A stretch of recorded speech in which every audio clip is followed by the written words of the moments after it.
ওর সালেন আজকে একটু অসুস্থ হয়ে গেছে। ওর জ্বর এবং বমি হচ্ছে। সবাই ওর জন্য দোয়া করবেন, ওর জন্য খুব তাড়াতাড়ি সুস্থ হয়ে যায়। এই তো শুয়ে আছে, আমি ওর জন্য পরোটা বানিয়েছি। এখন আমি একটু ওকে খাওয়াবো। ও কিন্তু একেবারেই খেতে চাচ্ছে না। হ্যালো ভিউয়ার্স, আসসালামু আলাইকুম। হুমায়ুন স্মৃতি ব্লগ থেকে আমি স্মৃতি বলছি। আজকে কিন্তু আমি স্কুলে এসেছি। প্রায় সময় কিন্তু মোরসেলিন ওর বাবার সঙ্গে স্কুলে আসে, কিন্তু আজকে আমি নিয়ে এসেছি। কেননা রাতের বেলা থেকে কিন্তু ওর একটু একটু করে প্রবলেম দেখা দিচ্ছে। ভাবছি ওকে আমি নিয়ে যাই, কিন্তু স্কুলে আসার পর কিন্তু ওর জ্বরটা বেড়ে গেছে। এই তো আমি স্কুলে আসি, আমি ভাবছি 2টা ক্লাসের পর কিন্তু আমি ওকে নিয়ে যাব। সব বাচ্চারা কিন্তু খেলাধুলা করছে, ওর শরীরটা যেহেতু খারাপ, ও কিন্তু খেলাধুলা করছে না। বাচ্চা কাচ্চা অসুস্থ হলে কিন্তু মন মানসিকতা কিছুই ভালো থাকে না, তাই না? আমরা মায়েরা সবসময় চাই যাতে আমাদের বাচ্চারা সুস্থ সবল থাকে। এই তো দেখুন, ও স্কুল থেকে আসার পর থেকে কিন্তু এভাবে শুয়ে আছে। ও কিন্তু একেবারে ঘুমাতে পারছে না, কেন এতটা পরিমাণে কাশি এবং তার সঙ্গে বমি হচ্ছে। আল্লাহ তাআলা যেন আমার ছেলেকে তাড়াতাড়ি সুস্থ দান করেন। সবাই আমার ছেলের জন্য একটু দোয়া করবেন। ও কিন্তু সকালবেলা থেকে কিন্তু কিচ্ছু খাচ্ছে না। আমাকে কিন্তু এখন বললো যে আম্মু আমি একটু পরোটা খাবো। যেহেতু আমি জানি খাবে না, তারপরে যেহেতু খেতে চাচ্ছে বানিয়ে দেব। ওকে কিন্তু আমি শুয়ে রেখে সেই যে পরোটার জন্য কিছুটা পরিমাণে আটা নিয়েছে। আজকে কিন্তু আমি খমর করবো না। এখানে আমি কিছুটা পরিমাণে গরম পানি করে আটাতে শুধু একটু লবণ দিয়ে পানিটা দিয়ে দিচ্ছি। এভাবে একটা গোলা তৈরি করবো। যেহেতু আমি আজকে রুটি বানাবো না, সেই জন্য আমি এইভাবে তৈরি করছি। মোরসান কিন্তু পরোটা খেতে ভীষণ ভীষণ পছন্দ করে।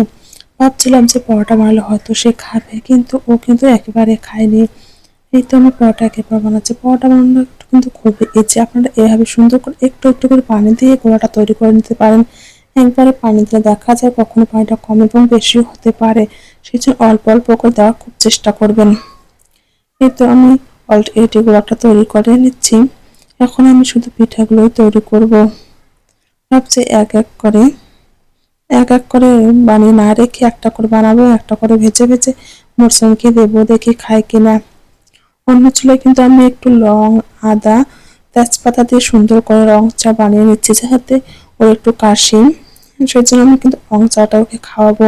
এই তো আমি পরোটা তৈরি করছি। অন্য চুলায় কিন্তু আমার রং চা বসিয়ে দেওয়া আছে এবং একটা চুলায় কিন্তু আমি পিঠা শেখার জন্য একটা তাওয়া বসিয়ে দিয়েছি। একটা একটা করে বানাবো, একটা একটা করে আমি সেঁকে নেবো। আমি যে নিয়মে পরোটা তৈরি করছি সেই নিয়মে যদি আপনারা পরোটা তৈরি করেন, তাহলে পরোটা কিন্তু খেতে অনেক অনেক বেশি সুন্দর হবে।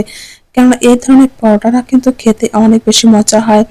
কেননা আমি কিন্তু 2 লেয়ারে তেল দিচ্ছি। এটা দেওয়ার পর কিন্তু পরোটাটা এতবারে সফট এবং সুন্দর হবে যা বলার মতো না। আপনারা একবার হলে এইভাবে বানিয়ে সবাইকে খাওয়াবেন, দেখবেন অনেক অনেক বেশি ভালো লেগেছে। সবাই কিন্তু আপনার অনেক বেশি প্রশংসা করবে। আর এই পরোটাটা কিন্তু অনেক তুলতুলে নরম হয় এবং অনেক বেশি সুন্দর হয়, খেতে কিন্তু দারুণ। কোনোভাবে কিন্তু এই পরোটাটা শক্ত হয় না। এই তো আমি এইভাবে বানিয়ে নিয়েছি। এখন আমি পরোটা বানাবো। যেহেতু মন মেজাজ একবারে ভালো না, ছেলের ঘরে অসুস্থ থাকলে কোনো মায়ের মন ভালো থাকার কথা না। আমি যে পরোটা বানাচ্ছি কিন্তু আমার এখানে কোনো মন নেই। সেই জন্য আপনারা হয়তো দেখতে পাচ্ছেন যে পরোটাটা আমি কতবারই বা কাটাটা করে বানাচ্ছি। কি আর করা, যাই হোক, পরোটা হলে হলো, তাই না? এই তো আমি পরোটাটা বানানোর দ্বারা এখন আমি একটু সুন্দর করে বড় সাইজের করে নিচ্ছি। যেহেতু আমি গোলাটা একটু বড় করে নিয়েছি, ভাবছি তাড়াহুড়া করে কয়েকটা বানিয়ে নেবো, সেই জন্য কিন্তু আমি বেশি করে একটু গোলা নিয়ে নিয়েছি। এখন আমি পরোটাটা সুন্দর করে ভেজে নেব। শীতকাল আসলে কিন্তু মরসুমের একটু সমস্যা হয়, কেননা ওর কিন্তু ঠান্ডা একেবারে সয় না। যেহেতু ও সিজারের বাচ্চা, ঠান্ডা আসলে কিন্তু ওর একটু প্রবলেম হয়। সেই জন্য আমি কিন্তু ওকে অনেক সাবধানে রাখার চেষ্টা করি। আর পুরা শীতে কিন্তু আমি ওকে গরম পানি দিয়ে গোসল করি দেই, কেননা ওর কিন্তু ঠান্ডা লাগলে এরকম সমস্যা হয়, বমি কাশি হয়। আপনারা যাদের সিজারের বাচ্চা আছে তাদের বাচ্চারা এরকম সমস্যা কিনা অবশ্যই কমেন্টে জানিয়ে দেবেন। এই তো আমার পরোটাটা সুন্দরভাবে ফুলে উঠেছে। এরকম ফুলকো ফুলকো পরোটা কিন্তু আমার ছেলে অনেক বেশি পছন্দ করে। ও কিন্তু এরকম ফুলকো পরোটা দেখলে কিন্তু খুবই খুশি হয়। পরোটা বানানো তো হয়ে গেছে, এর মধ্যে কিন্তু ওর বাবাও চলে এসেছে। কিন্তু দুঃখের বিষয় হচ্ছে মনসালা কিন্তু একটা পরোটাও খায়নি। যে ছেলে আমার পরোটা প্রচন্ড প্রচন্ড পরিমাণে পছন্দ করে, এখন কিন্তু ও একটা পরোটাও খাইলো না। ওর বাবা কিন্তু ওকে অনেকক্ষণ ধরে রাখছে, কিন্তু না, ওই যে ও শুয়ে আছে আর ওটার কোনো নামই নিচ্ছে না। সবাই ভালো থাকবেন, সুস্থ থাকবেন। আল্লাহ হাফেজ।